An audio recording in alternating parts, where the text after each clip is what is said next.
11.1 Outcomes and Events. I can identify outcomes and events when determining probability. All right, so do we know the difference between outcomes and events now, you guys? Yes. So an experiment is something you do, right? Yes. What is an event? Go. A result. Stop. Of an experiment. It's a result, right? An event is a result of an experiment, right? So the I can statement is I know the differences between outcomes and events, Jake.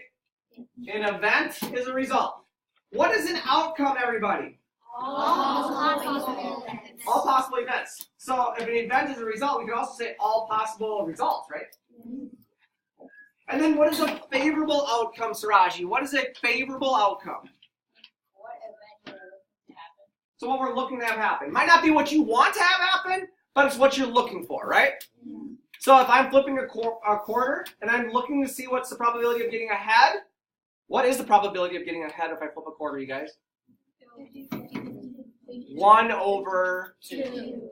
Okay. Because of my favorable outcomes ahead. What if I'm rolling a number cube and I want to get a 6? 1 over 6. 1 over 6. 1 over 6. And then number 3, or number 5 here, what are the outcomes of rolling a fair number cube? Fair means equal, right? And we listed all of them out, didn't we? 1, 2, 3, 4, 5, 6. Those are all the outcomes. Flipping a coin. All of the outcomes are heads or tails. The tricky one was this one, number 8.